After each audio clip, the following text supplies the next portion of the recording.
एक दिन माता ने देखा कि घर में बड़े जोरों का प्रकाश हो रहा है और बहुत से तेज पूर्ण दिव्य दिव्य पुरुष बालक निमाई की पूजा और स्तुति कर रहे हैं। ये देखकर माता को बड़ा भय मालूम हुआ। वे जल्दी से घर के भीतर गई।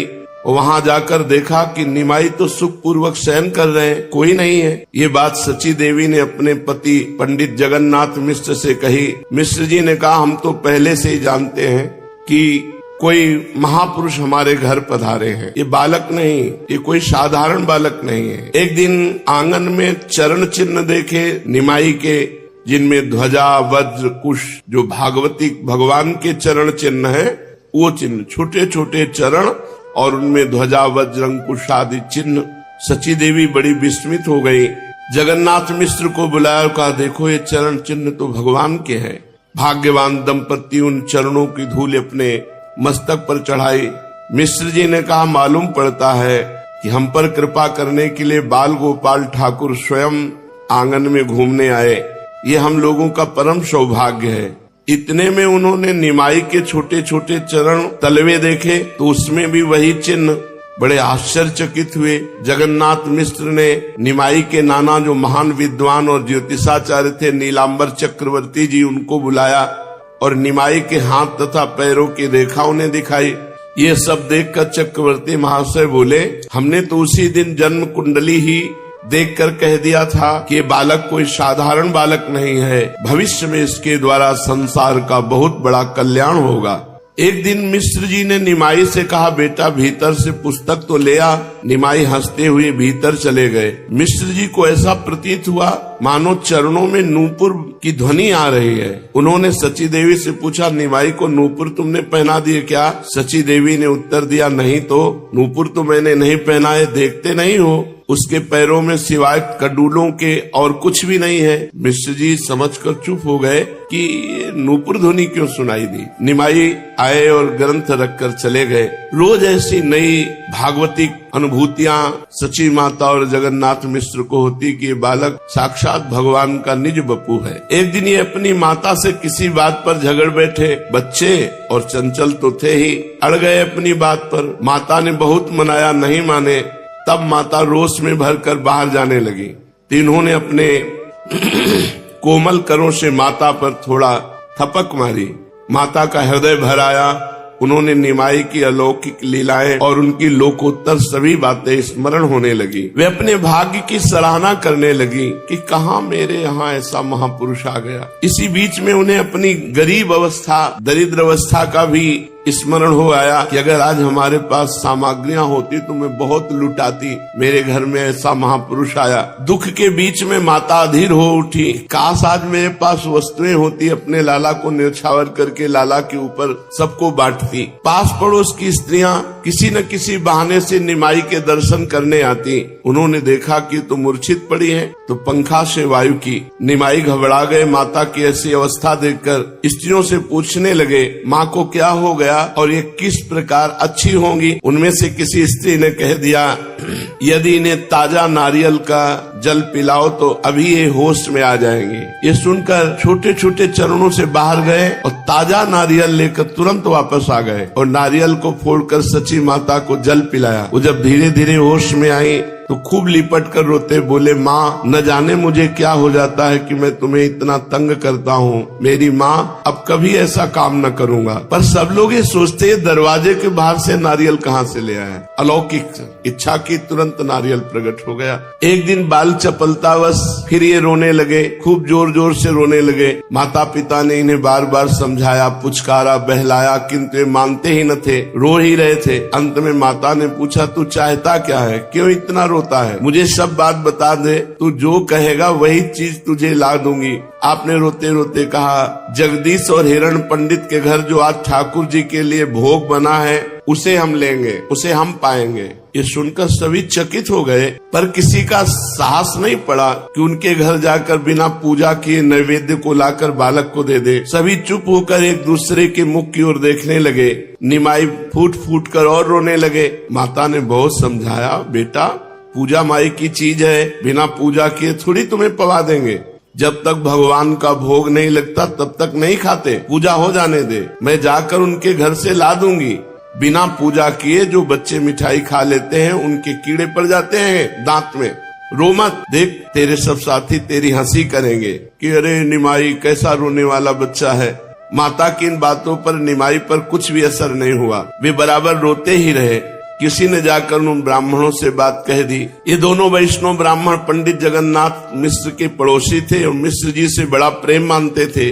निमाई उनके घर भी जाया आया करता था। इस बात को सुनकर उनके घर के सभी लोगों को बड़ा आश्चर्य हुआ कि निमाई को कैसे पता चला कि हमारे घर नैवेद्य तैयार हो गया है और हम भोग लगाने वाले हैं। कुछ भी हो, बड़ी प्रसन्नता से नैवेद्य लेकर निमाई के पास आए। निमाई ने भगवत भाव में सभी सामग्रियों को थोड़ा थोड़ा पा लिया और फिर रोना शांत किया। माता को इनकी ऐसी चेष्टाओं पर बड़ा दुख होता। वो सोचने लगी इस पर जरूर कोई भूत पिशाच का चक्कर है। माता को तो अपना बच्चा बच्चा ही लगता है, इसलिए उन्होंने देवताओं के नाम से द्रव्य उठाकर रख दिया।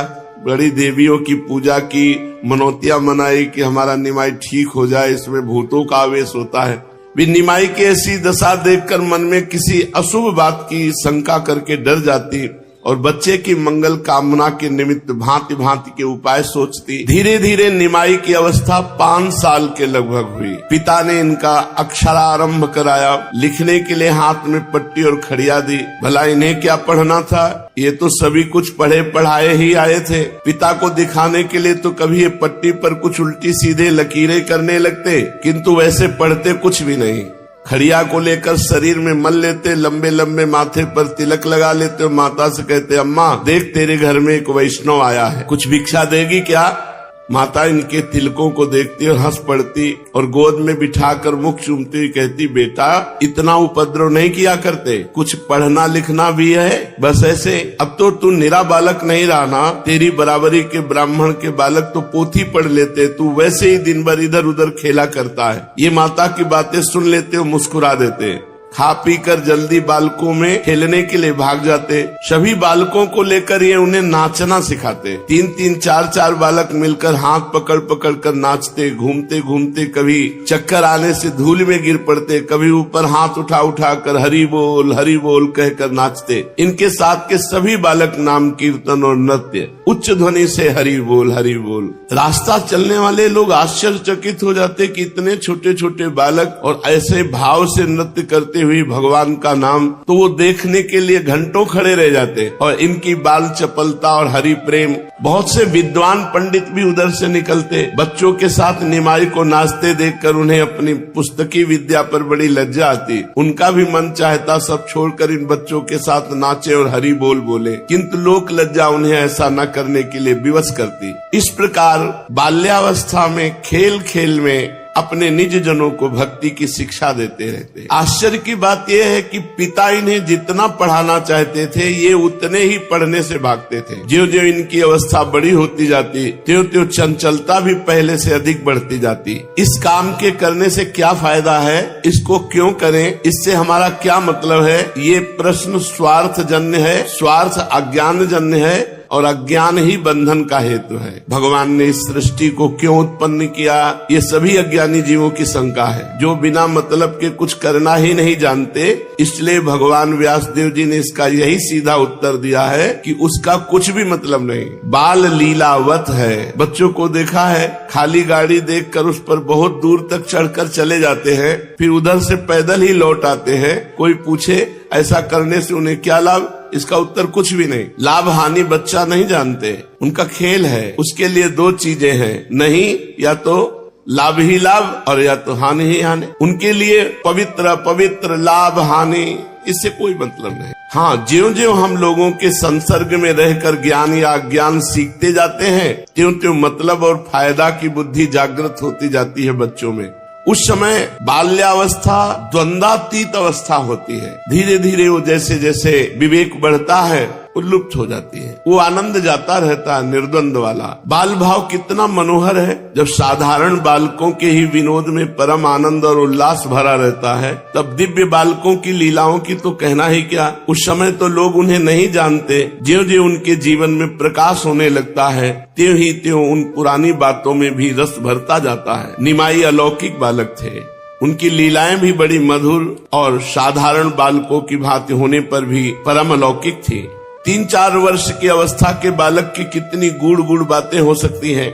एक दिन माता ने देखा निमाई एकदम नंग धड़ंग है। फिर इधर उधर से चीर उठाकर लपेट ली, सारे शरीर में धूल लपेट ली और एक घूरे पर अशुद्ध हानियों पर जाकर बैठ गए और हानियों में से कालिख लेकर मुंह और माथे पर काली काली लंबी लंबी रेखाएं खींच ली। शरीर में जगह जगह काली बिंदी लगा ली और एक फूटी हुई हाड़ी को खपड़े से बजा बजा कर गा रहे हैं। स्वर्ण जैसे शरीर पर भस्म के ऊपर काली काली बिंदी बहुत ही भली मालूम होती थी। जो उधर से निकलता वो इन अवधूत को देख करके आनंद हो जाता और खड़ा हो जाता।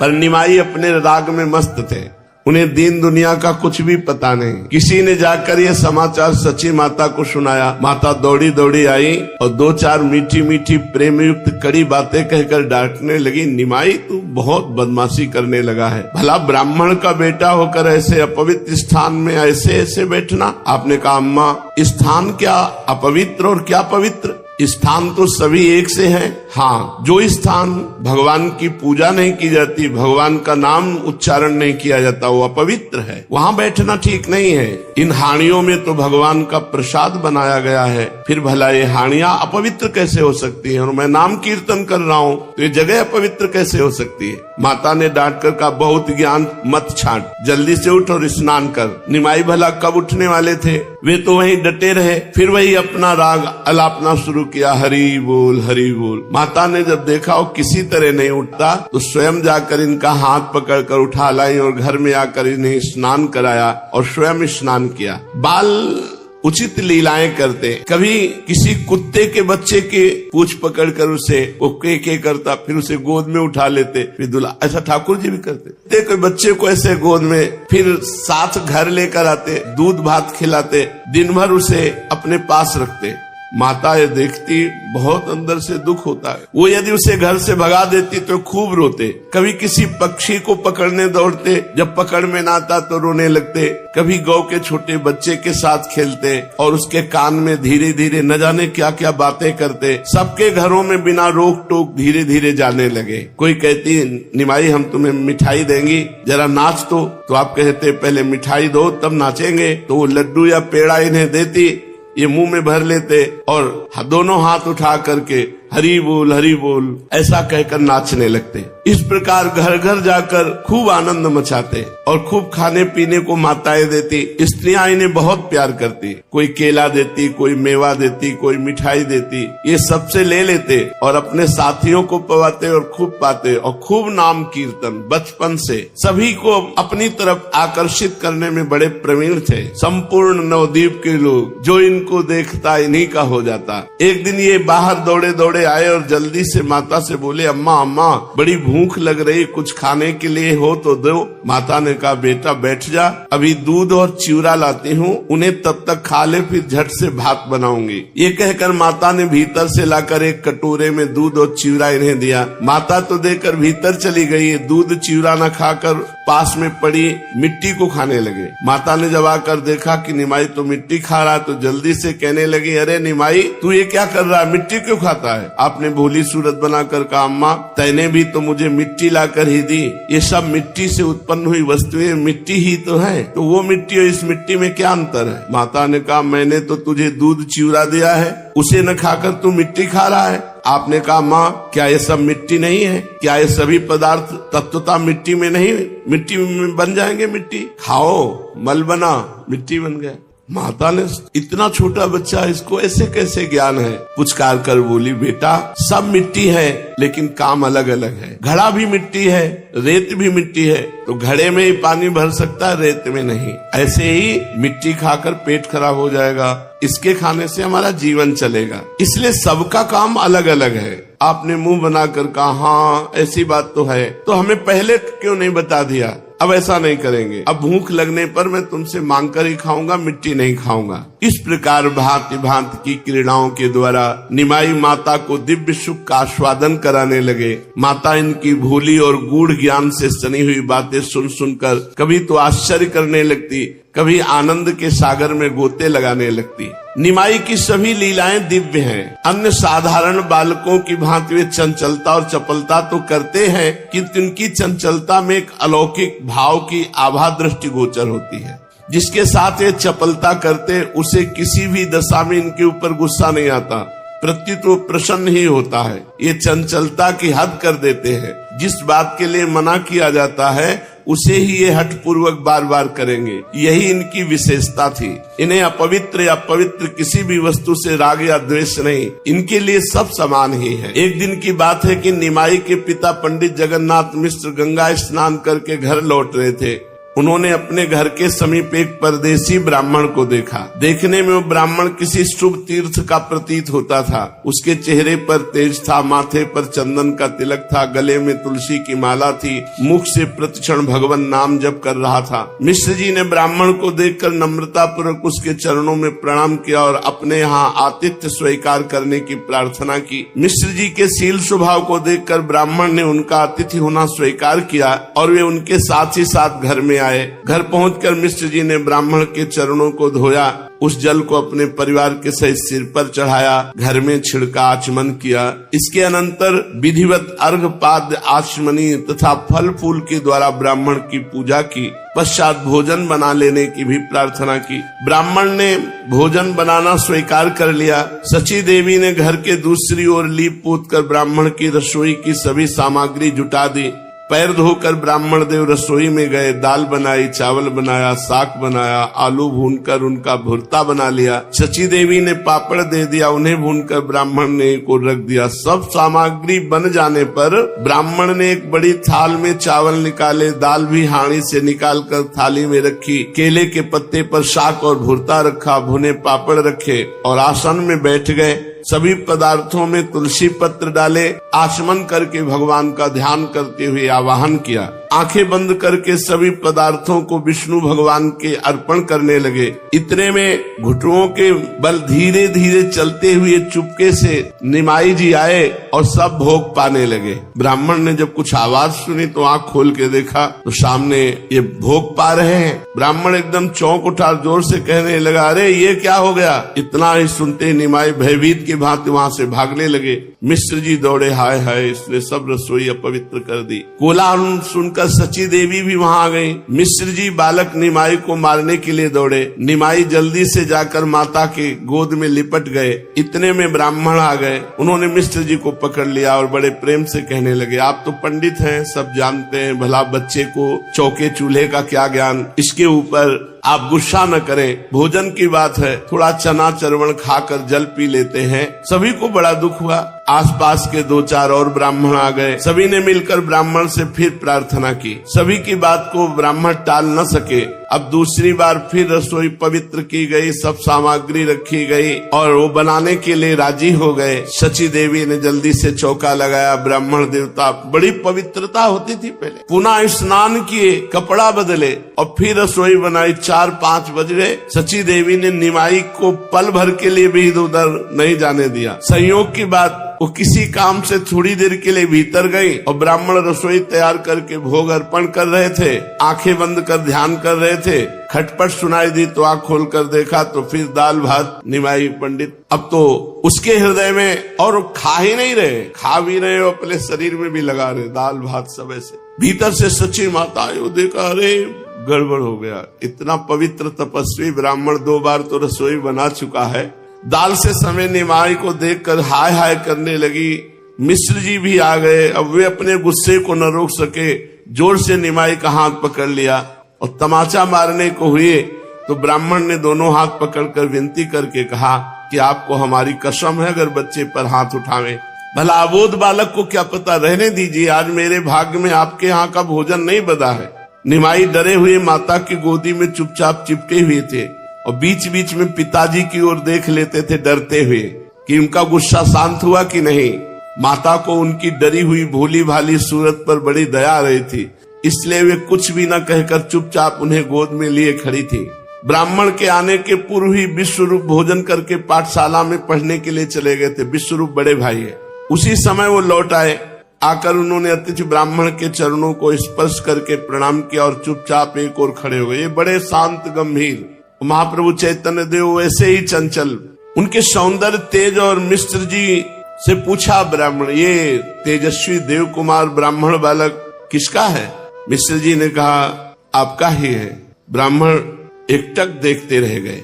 विश्व रूप के तेज को देखकर के प्रभावित हो गए और धीरे धीरे विश्व रूप को सब बातें पता चली कि ब्राह्मण 2 बार रसोई बनाए, ऐसा ऐसा।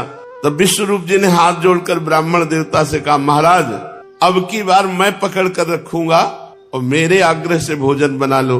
मैं पूरी जिम्मेवारी लेता हूँ, अब की बारी आपकी रसोई में भी नहीं घुसेगा, किसी प्रकार का विघ्न नहीं होगा। ब्राह्मण ने प्रेम से विश्व रूप को पुचकारते हुए कहा, भैया तुम मेरी तनिक चिंता न करो, मेरे कुछ एक ही दिन की बात थोड़ी है, मैं तो सदा घूमता रहता हूँ, कई कई दिन भोजन नहीं मिलता है, मेरा तो अभ्यास है। कभी कभी तो महीनों बन के कंदमूल फलों पर ही रहना पड़ता है, बहुत दिनों चना चरवण पर गुजर जाता है, कई दिन कुछ नहीं मिलता उपवास करने, ये भ्रमण में ऐसा होता है, इसलिए मुझको तो इसका अभ्यास है। तुम्हारे यहाँ कुछ मीठा हो या चना चरवण हो मुझे दे दो, जल पी करके उसी को मैं रह जाऊंगा, फिर कल देख लूंगा। विश्व रूप जी बड़ी नम्रता से दीनता प्रकट करते हुए कहा, महाराज ये तो हम आपके स्वभाव से ही जानते हैं कि आपको स्वयं किसी बात की इच्छा नहीं, किंतु आपके भोजन करने से ही हम सबको संतोष होगा। मेरे पूज्य पिताजी तथा माताजी बहुत ही दुखी हैं, इनका साहस ही नहीं हो रहा कि आपसे पुनः प्रार्थना करें। इन सबको भी संतोष हो सकेगा जब आप स्वयं बनाकर फिर भोजन करें, अपने लिए नहीं किंतु हमारी प्रसन्नता के निमित्त आप भोजन बनावें।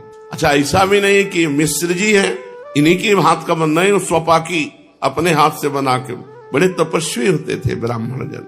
विश्व रूप जी ने जब बड़े प्रेम से ऐसा विनय भरी बात कही तो ब्राह्मण कुछ भी न कह सके, उन्होंने पुनः भोजन बनाना आरंभ किया। तीसरी बार अब की निमाई को रस्सी से बांध दिया गया कि बहुत चंचल है, जब तक ब्राह्मण भोजन न पा जाए तब तक। और विश्व रूप उनके पास रस्सी से बांध दिया कि भूल से भी इधर उधर नेत्र विश्व रूप के हो जाए तो चले जाएंगे, तो रस्सी से बांध दिया, जैसे यशोदा मैया ने उखल में बांध दिया था भगवान श्री कृष्ण को। अब ब्राह्मण को भोजन बनाते बनाते रात्रि हो गई, शाम के शुरू किया था। दैव गति से सब थके हुए दिन भर के थे, तो किस मैया को, जगन्नाथ मिश्र को नींद आ गई। ब्राह्मण देव भोजन बनाकर जो भी आंख मूंद कर भगवान का ध्यान किया तो साक्षात चतुर्भुज भगवान उनके सामने उपस्थित हो गए और देखते देखते 4 भुजाओं की जगह 8 भुजाएं दृष्टिगोचर होने लगी। 4 भुजाओं में शंख चक्र गदा और पद्म विराजमान, एक हाथ में माखन दूसरे से खा रहे हैं और 2 हाथों से मुरली बजा रहे हैं, ऐसा अष्ट भुजा रूप। और भगवान हंसते हुए कहा, तुम मुझे बुलाता है, मैं निमाई के रूप में तेरे पास आता हूँ, तू मुझे पहचान नहीं पाता? अरे मैं तेरे ऊपर बहुत प्रसन्न हूं, इसलिए कृपा करने के लिए निमाई के रूप में मैं आता हूँ, तुम मुझसे अपना अभीष्ट वर मांगो। गदगद कंठ हाथ जोड़े ब्राह्मण ने धीरे धीरे कहा, हे पुरुषोत्तम, आपकी माया अनंत है, भला मैं क्षुद्र प्राणी उसे कैसे समझ सकता हूँ। हे निरंजन, मुझ अज्ञानी के ऊपर आपने इतनी कृपा की, मैं तो अपने को इसके सर्वथा अयोग्य समझता हूँ। भगवान, मैंने न कोई तप किया, न कभी ध्यान किया, न जप किया, न दान, न धर्म, न पूजा, न पाठ, मैंने आपकी प्रसन्नता के निमित्त कुछ भी तो नहीं किया, फिर भी मुझ दीनहीन कंगाल पर आपने इतनी कृपा की, इसे मैं आपकी स्वाभाविक करुणा ही समझता हूँ। मेरा कोई ऐसा महान साधन तो नहीं था जिससे आपके दर्शन हो सके। हे नाथ, यदि आप मुझे वरदान देना ही चाहते हैं तो मैं यही वरदान मांगता हूँ कि आपकी मंजुल मूर्ति मेरे मन मंदिर में सदा बनी रहे। एवमस्तु। ऐसा कहकर भगवान उनके ध्यान में अंतर्धान हो गए। ब्राह्मण बड़े ही आनंद और उल्लास के साथ भोजन किया। इतने में ही माता आदि की आंखें खुली तो निमाई को पास ही सोता देखकर उनको बड़ी प्रसन्नता हुई। जब देखा कि ब्राह्मण बड़े प्रेम से प्रसाद पाकर निवृत्त हो गए हैं तब तो उन्हें परम संतोष हुआ।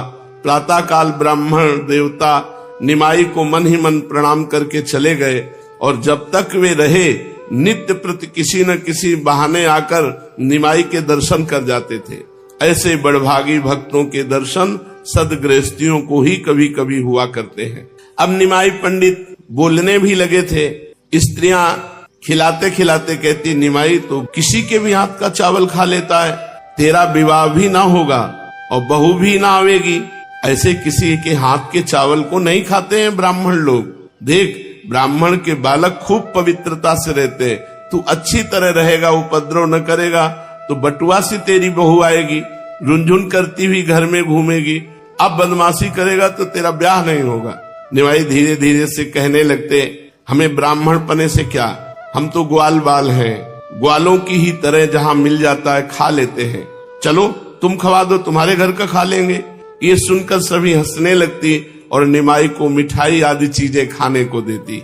इतनी चंचलता करते रहने पर भी सबका प्यार निमाई के प्रति अधिकाधिक बढ़ता ही जाता था। निमाई की चंचलता में माता पिता को एक अपूर्व आनंद आता था। मिश्र जी तो मनुष्य के स्वभाव के कारण कभी कभी बहुत चंचलता से ऊब करके नाराज भी हो जाते, किंतु माता का हृदय तो सदा बच्चे की बातें सुनने के लिए छटपटाता ही रहता है। सच है, बच्चे की बोली में मोहिनी विद्या है। संसार में बच्चे की तोतली बोली से बढ़कर बहुमूल्य वस्तु और कोई हो ही नहीं सकती। देखा गया है, प्रायः माता का सबसे छोटी संतान पर बहुत अधिक ममत्व होता है। निमाई मिश्र जी की वृद्धावस्था में उत्पन्न हुए थे, इसलिए उनका भी इनके प्रति आवश्यकता से अधिक स्नेह था। इतनी चंचलता करने पर भी मिश्र जी उन्हें बहुत अधिक डांटते फटकारते नहीं थे, इसलिए ये मिश्र जी के सामने भी चंचलता करने में नहीं चूकते थे। सबसे अधिक तो ये माता के सामने उपद्रव करते। माता के सामने इन्हें तनिक भी संकोच नहीं होता। पिता के सामने थोड़ा संकोच करते और भाई विश्वरूप के सामने तो कभी उपद्रव ही नहीं करते।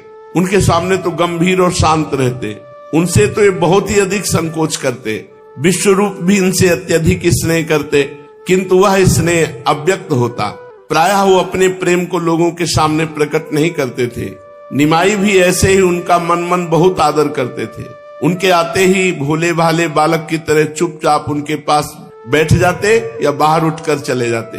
अब ये पिताजी के साथ गंगा स्नान करने को भी जाने लगे। विश्वरूप सबकी धोती, तेल और भींगे आंवले लेकर आगे आगे चलते और मिश्र जी उनके पीछे होते। निमाई कभी तो पिताजी की उंगली पकड़कर चलते, कभी भाई का वस्त्र पकड़े हुए चलते। रास्ते में चलते हुए इधर उधर देखते जाते। पिताजी से भांति भांति की ऊट पटांग प्रश्न भी करते जाते। मिश्र जी किसी का तो उत्तर दे देते और किसी का टाल देते। कभी कभी आप दोनों से अलग होकर चलने लगते। इस पर विश्वरूप इन्हें बुलाकर झट से गोद में ले लेते। गंगा स्नान करके मिश्र जी तथा विश्वरूप ये संध्या वंदन करते। ये भी बैठकर उन्हीं की तरह करते। जैसे वो लोग जल छिड़कते तो ये भी जल छिड़कते, वो आचमन करते तो ये भी आचमन करते, वो सूर्य अर्घ देते खड़े होकर तो ये भी सूर्य अर्घ देते। कभी कभी तेल लगाकर स्नान करने के अनंतर फिर बालू में लौट जाते। पिता फिर से इन्हें स्नान कराते। घर में आकर ये सब बातें अपनी माता से कहते। स्त्रियां पूछती, बेटा निमाई तुमने संध्या की? तब आप पद्मासन लगाकर बैठ जाते और आंखें बंद करके धीरे धीरे ओठ हिलाने लगते और नाक बंद करके प्राणायाम का अभिनय करते। जब ये छोटे छोटे हाथों को उठाकर सूर्य की ओर टकटकी लगाकर उपस्थान का ढंग दिखाते तब स्त्रियां हंसने लगती। इसी प्रकार ये जिसकी भी किसी की भी नकल करते। बड़ा चांचल्य, बड़ा हंसी आनंद। एक दिन मिश्र जी के साथ ये गंगा स्नान करने गए। स्नान करने के अनंतर मिश्र जी प्रायः पास के भगवान के मंदिर में दर्शन करने जाया करते थे। ये भी शाम के समय कभी कभी बालकों के साथ उसमें आरती देखने और प्रसाद लेने चले जाते थे। आज दोपहर को भी ये मिश्र जी के साथ मंदिर में चले गए। मिश्र जी ने जिस प्रकार साष्टांग प्रणाम किया उसी प्रकार इन्होंने भी किया। उन्होंने प्रदक्षिणा की, तब ये भी प्रदक्षिणा करने लगे। पिताजी को हाथ बांधे देकर इन्होंने भी हाथ जोड़ लिया और इधर उधर देखते भालते हाथ जोड़े जगन मोहन में बैठ गए। पुजारी जी ने मिश्र जी को चम्मच में थोड़ा केसर कपूर मिश्रित प्रसादी चंदन दिया। इनका ध्यान तो उस तरफ था ही नहीं। ये तो न जाने किस चीज को देख रहे थे। पुजारी जी ने थोड़ा सा चंदन इन्हें भी दिया। इन्होंने कुछ खाने की चीज पंचामृताद समझकर हाथ फैलाया और चंदन को ग्रहण किया और चट से उसे पा लिया। पुजारी जी और मिश्र जी देखकर हंसने लगे। कड़ुआ लगने से ये वहीं थू थू करने लगे। कैसा प्रसाद है? और गुस्सा दिखाते हुए बोले, कड़ुआ कड़ुआ प्रसाद पुजारी जी ने जाने आज कहां से दे दिया। मिश्र जी ने हंसते कहा, प्रसाद नहीं है, प्रसादी चंदन है। इसे लगाना चाहिए, खाना नहीं चाहिए। इसे मस्तक पर लगाते। आपने मुंह बना के कहा तो हमें पहले क्यों नहीं बताया कि इसे मस्तक पर लगाना चाहिए। पुजारी जी ने जल्दी से इन्हें एक पेड़ा दिया। फिर ये पाकर खुश हो गए। घर आकर माता जी से इन्होंने सभी बातें कही। अब धीरे धीरे और बड़े हो गए। अकेले गंगा जी पर चले जाते और वहां घंटों नाम कीर्तन करते। बच्चों के साथ एकत्रित होकर नाम कीर्तन करते और 2-2, 3-3 बार गंगा स्नान करते। कभी कभी बालू के लड्डू बना बना कर अपने साथ के लड़कों को मारते, खेलते। गंगा जी में पत्र पुष्प निकाल निकाल कर उनमें से बालू में बाग बनाते और नाना प्रकार की बाल लीलाएं करते। मिश्र जी ने बहुत समझाते कि बेटा पढ़ना लिखना चाहिए, किंतु ये उनकी बातों पर ध्यान ही न देते। दिन भर बालकों के साथ खेला ही करते। एक दिन मिश्र जी को इन पर बड़ा गुस्सा आया। ये इन्हें पीटने के लिए गंगा किनारे गए। सची देवी जी ने देखा मिश्र जी को बहुत क्रोध है, वे भी गंगा किनारे उनके पीछे पीछे चल दी। वहां ये बच्चों के साथ खूब उपद्रव कर रहे थे। मिश्र जी तो गुस्से में भरे हुए थे। इन्हें उपद्रव करते देखकर वे आपे से बाहर हो गए। इन्हें पकड़ने के लिए दौड़े। ये बड़े चालाक थे। पिता को गुस्से में अपनी ओर आते देखकर ये खूब जोर से घर की तरफ भागे। रास्ते में माता मिल गई। झट से उनसे जाकर लिपट गए। माता ने गोद में उठाकर छुपा लिया। माता कहती थी तू बहुत उपद्रव करता है, किसी की बात नहीं मानता, आज तेरे पिता तुझे खूब पीटेंगे। इतने में मिश्र जी आ गए और वे बाह पकड़कर इन्हें सची देवी की गोद में से खींचने लगे। माता चुपचाप खड़ी थी। इसी बीच और भी 10-5 आदमी इधर उधर से आ गए। सभी मिश्र जी को समझाने लगे, अरे बच्चा है, समझता नहीं है, धीरे धीरे पढ़ने लगेगा। आप पंडित होकर भी बच्चे पर इतना गुस्सा करते हो, नहीं करना चाहिए। सब लोगों के समझाने पर मिश्र जी का गुस्सा शांत हुआ। पीछे उन्हें अपने ऊपर पश्चाताप भी हुआ कि इतना क्रोध नहीं करना चाहिए। उसी दिन रात्रि को स्वप्न में एक महापुरुष प्रकट हुए और जगन्नाथ मिश्र महाप्रभु चैतन्य देव के पिताजी को स्वप्न में कहा कि आप अपने इस पुत्र को साधारण पुरुष ही समझ रहे हैं, ये अलौकिक महापुरुष है, इसे पीटना नहीं, गुस्सा मत किया करो। ये ठीक नहीं जैसे आप अपने बच्चे के साथ व्यवहार करते हैं, क्योंकि महापुरुष है आपका बच्चा। स्वप्न में मिश्र जी ने उत्तर दिया कि देखो, ये चाहे महापुरुष हो या साधारण पुरुष हो, जब ये हमारे यहाँ पुत्र रूप में प्रकट हुए तो हम इनकी भत्सना करेंगे और इनके थप्पड़ भी मारेंगे। ये हमें अधिकार दिया है। जब हमारे पुत्र रूप में प्रकट हुए तो हम इनको डांटेंगे भी, इनको पीटेंगे भी। ये हमारा धर्म है, पुत्र को शिक्षा देना। इसलिए शिक्षा देने के निमित्त हम ऐसा जरूर करेंगे। दिव्य पुरुष ने कहा, इन्हें कुछ सीखना नहीं है, ये सब सीखे सिखाए महापुरुष हैं। इन्हें कुछ पढ़ना नहीं है, सब शास्त्र इनके कंठ में विराजमान है। आप इन्हें व्यर्थ में परेशान मत किया करें। इस पर इन्होंने कहा, पिता का तो यही धर्म है कि वो अपने पुत्र को सदा शिक्षा ही देता रहे, फिर चाहे पुत्र कितना ही गुणी तथा शास्त्रज्ञ क्यों न हो। मैं अपने धर्म का पालन अवश्य करूंगा और आवश्यकता होने पर इनको दंड भी दूंगा। महापुरुष मुस्कुरा दिए और अंतर्धान हो गए। प्रातः काल ये इस बात पर सोचते रहे। कालांतर में इस बात को भूल गए। इनकी अवस्था ज्यों ज्यों बढ़ती गई, त्यों त्यों महाप्रभु चैतन्य देव की त्यों त्यों इनकी कांति और दिव्य प्रतीत होने लगे। शरीर से हृष्ट पुष्ट, सभी अंग सुगठित, मनोहर। शरीर में इतना बल था कि वे 4-4, 5-5 लड़के मिलकर भी इन्हें पराजित नहीं कर सकते थे। पर इनके चेहरे से चंचलता सदा छिटकती रहती। जो भी इन्हें देखता वो खुश हो जाता और सचेष्ट भी। कहीं हमसे भी कोई ये चंचलता न कर बैठे, ऐसे सचेष्ट हो जाता। रास्ते में सीधे चलना तो जानते ही नहीं थे, कूद कूद कर चलना जानते थे। चैतन्य महाप्रभु जब रास्ते में चले, कूद कूद कर आनंद मगन। सीढ़ियों से गंगा जी में उतरना हो तो सदा 1-2 सीढ़ी छोड़कर ही कूदते कूदते उतरे। रास्ते में 2-4 लड़कों को खेलते देखकर ये किसी दूसरे को उनके ऊपर ऐसे ढकेल देते और जोर से हंसने लगते। गंगा किनारे पर छोटी छोटी कन्याएं पूजा सामग्री लेकर देवी तथा गंगा जी की पूजा करने जाती। आप उनके पास पहुंच जाते हो, कहते सब नैवेद्य हमें चढ़ाओ, तुम्हें मनोवांछित वर मिलेगा। छोटी छोटी कन्याएं इनकी बातें सुनकर मुस्कुरा देती और ये कहते जरूर मुझे खवाओ कुछ। तो जो मिठाई पूजा के लिए लाती वो इन्हें दे देती। तो ये वरदान देते, जाओ तुम्हें खूब रूपवान सुंदर पति मिलेगा। किसी से कहते तुम्हारा विवाह धनी के यहाँ होगा। किसी से कहते तुमने मिठाई अच्छी पवाई, 5 बच्चों की माँ बनोगी। ऐसे ऐसे मजाक विनोद करते। किसी से कहते तूने हमें भाव से नहीं खिलाया तो 11 बच्चे की मां बनेगी तू, ऐसे। और वो लड़कियां रोज दिखाती हुई कहती निमाई तुम ऐसी बातें मत किया करो हमसे, नहीं हम तुम्हें मिठाई नहीं देंगी। बहुत सी कन्याएं जब मिठाई ना दे करके भागती तो आप हंसते हंसते कहते भाग जाओ तुम्हें काना पति मिलेगा। हमें मिठाई लिखवाई ना तुम्हें काना पति मिलेगा। अगर धनी भी होगा तो बहुत कंजूस होगा, और 5-5 सौत होंगी तुम्हारे घर में, जाओ ना खवाओ मिठाई हमें। और लड़का तो पैदा नहीं होगा, लड़की पैदा होगी तुम्हारे, ऐसा कहते हैं। ये लड़कियां सुन करके हंसने लगती और लौट कर आकर मिठाई देती तो कहते नहीं मिठाई दे दिया, अब वो वरदान कच्चे अब पक्के वरदान सुन, तुम्हें दूल्हा अच्छा मिलेगा, तुम्हारे लड़का होगा, ऐसे विनोद करते। किसी से कहते हमारी पूजा करो, गंगा किनारे किसी से कहते लाओ माला हमें पहनाओ, ऐसे। हरि का भजे तो लड़का होए, जाति पाति पूछे ना कोई, ऐसे कह के खूब विनोद करते सबसे। स्त्रियां हंसने लगती। सबके लाडले थे, सबके लाडले महाप्रभु चैतन्य देव। कोई चाची होती, कोई ताई होती, कोई भी हो, इनका कार्य था मजाक करना, उन्हें खूब खुशी प्रदान करना।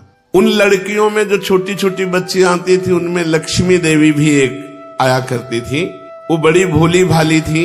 निमाई उनसे मजाक नहीं करते थे। और आगे आएगा प्रथम पत्नी का सौभाग्य इन्हीं को मिला, लक्ष्मी जी को। पूर्व जन्मों का संस्कार होता है, आकर्षण जो होता है पूर्व जन्मों का संस्कार होता है। वो निमाई को देख करके ही ग्रीवा झुका लेती है बड़ी गंभीर मुद्रा में, और ये भी उनसे कभी मजाक नहीं करते। और सब बच्चियों से तो मजाक करते, उनसे मजाक भी नहीं करते। लक्ष्मी देवी निमाई को देखते ही अपार आनंद स्रोत में डूबने लगती। ये सब लड़कियों के साथ उन्हें देखते लेकिन कुछ उनसे कहते नहीं थे, न कभी उनसे मिठाई मांगी। लक्ष्मी देवी की इच्छा होती कि कभी हमसे भी कहें तो हम भी इनको अपने हाथ से मिठाई खवाएं, लेकिन जब उन्होंने कहा नहीं तो कभी गंभीरता के कारण कभी ऐसा नहीं किया। एक दिन लक्ष्मी देवी पूजा के लिए जा रही थी तो आप आगे आ गए। वो अकेले पूजा के लिए जा रही थी। कहा किसकी पूजा करने जा रही? तू हमारी पूजा कर। ये सुनकर उन्होंने कहा मैं तो कब से चाहती हूँ कि आपकी पूजा करूं, आप विराजो। और उनकी पूजा करने लगी। छोटी बच्ची है, भी छोटे महाप्रभु भी है। छोटी छोटी पतली पतली उंगलियों से कांपते हुए निमाई के मस्तक पर चंदन लगाया, अक्षत लगाया, माला पहनाई, नैवेद्य और हाथ जोड़कर प्रणाम किया। निमाई ने कहा तुम्हें ऐसा देवतुल्य रूपवान गुणवान पति प्राप्त हो जो तुम्हारे हृदय को प्रिय हो। वो लज्जा के मारे नेत्र नीचे करके वहां से भाग गई। कालांतर में इन्हीं लक्ष्मी देवी को प्रथम धर्म पत्नी होने का सौभाग्य प्राप्त हुआ।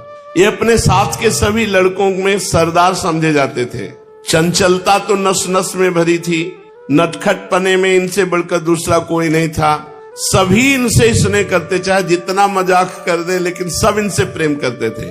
मानो ये बाल सेना के सर्वप्रधान सेनापति हो। लड़के इनका इशारा पाते ही कर्तव्य सभी प्रकार के काम कर डालते। बालकपन से इनमें मोहिनी विद्या थी कि जो एक बार इनको देख ले इनका हो गया, वो सदा के लिए इनका सेवक बन जाता। इसलिए वे अपने सभी साथियों को लेकर गंगा किनारे भांति भांति की बाल क्रीड़ाएं करते। इन्हें स्त्री पुरुषों को तंग करने में बड़ा मजा आता था। कभी कभी ये बहुत से बालू के छोटे छोटे लड्डू बनवाते और सभी की झोलियों में 10-10, 20-20 लड्डू भर देते और चुपचाप एक और खड़े हो जाते।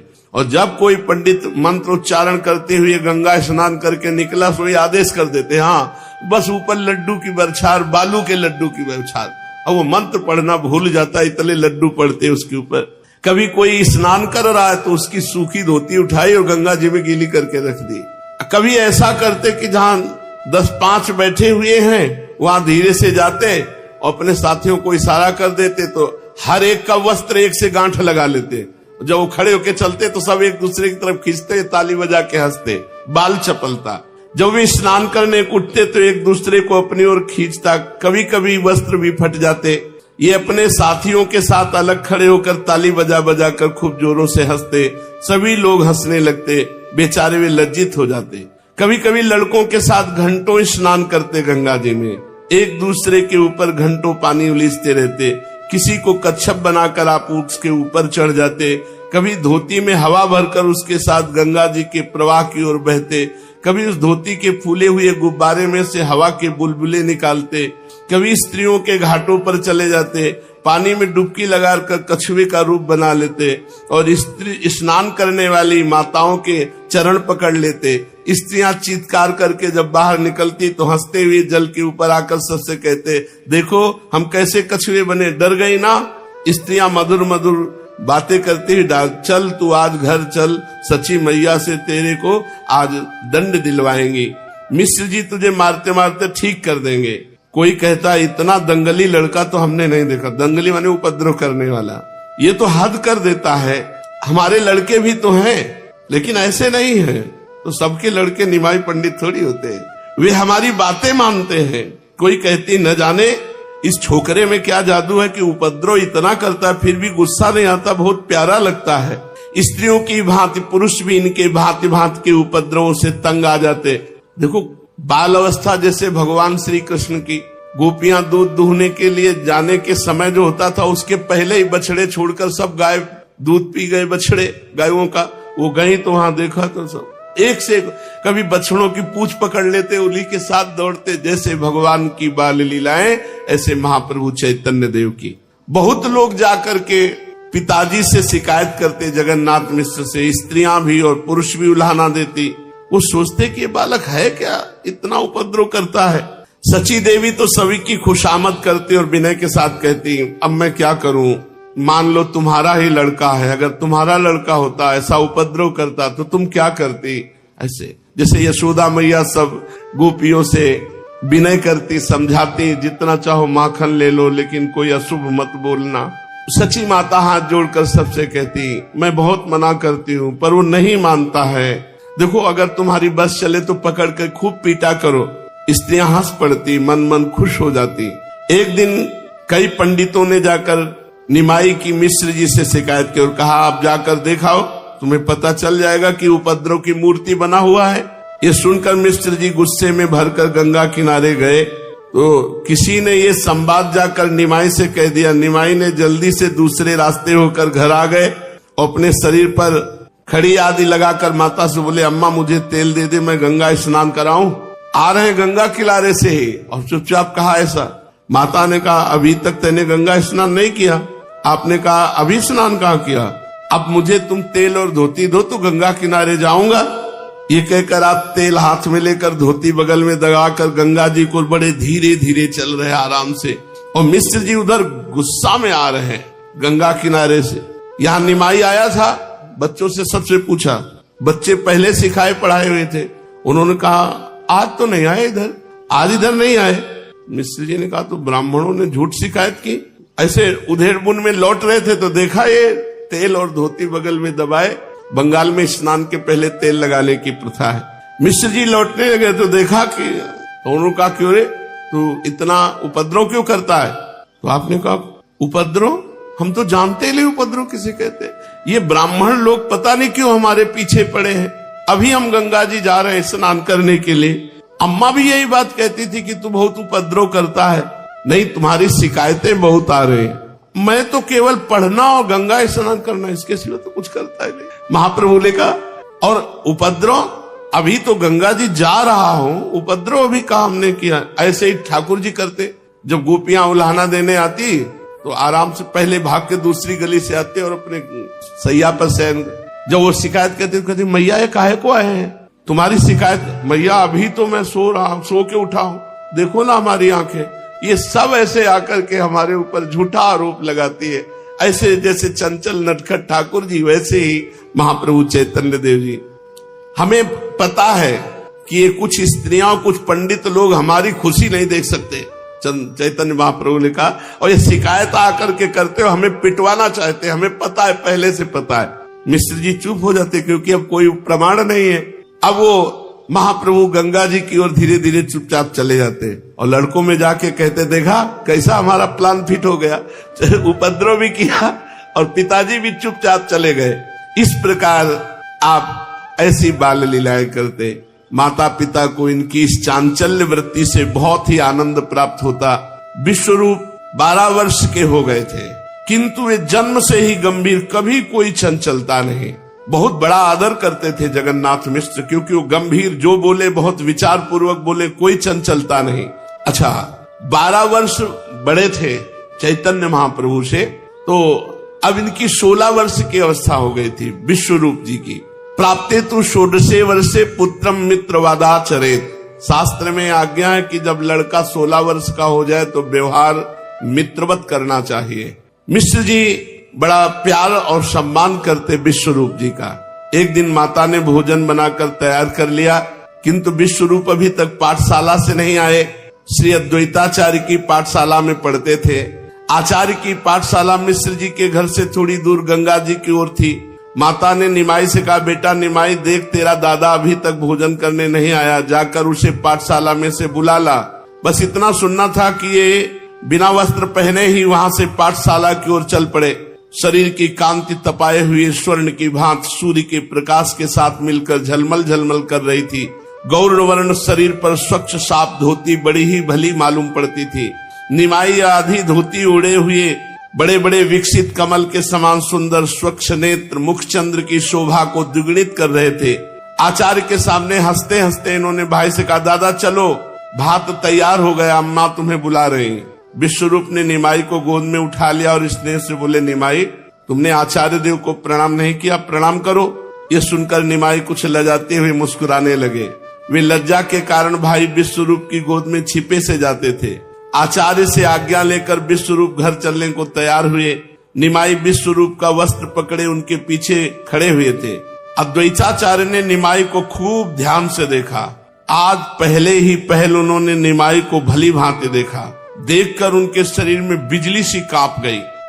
उन्हें प्रतीत होने लगा कि मैं इतने दिनों से भवभयहारी जनार्दन भगवान की उपासना कर रहा हूँ।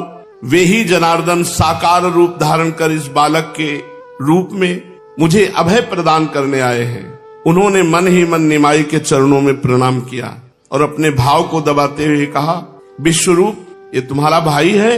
विश्वरूप ने नम्रता पूर्वक कहा, हाँ आचार्य देव, ये मेरा छोटा अनुज है, बड़ा चंचल है। आपके सामने ऐसे चुपचाप भोले बालक की भांति खड़ा है। आप इसे गंगा किनारे या घर में देखें तो पता चलेगा कितना कौतुकी है। संसार को उलट पलट कर डालता है। माता तो इसे तंग हो गई है इससे। आचार्य सुनकर हंसने लगे। निमाई विश्वरूप की आड़ में से छिपकर आचार्य की ओर देखने लगे। विश्वरूप का वस्त्र पकड़कर जाते जाते 2-3 बार मुड़कर आचार्य की तरफ देखा और आचार्य ने निमाई की तरफ देखा। आचार्य तो चेतना शून्य होते जा रहे थे। वे ठीक ठीक समझ ना पा रहे थे कि जैसे भगवान के रूप में हमारा चित्त आकर्षित होता, वैसे इस बालक के ऊपर हठात आकर्षण हो रहा है। यही अद्वैताचार्य गौरांग देव के विशेष पार्षद बने आगे चलकर, जिनके द्वारा गौरांग अवतारी माने जाने लगे। इसलिए अब ये जान लेना जरूरी है कि अद्वैताचार्य कौन है और इनकी पाठशाला क्या है। ये शेष चर्चा आगे। श्री राधा वल्लभ लाल की।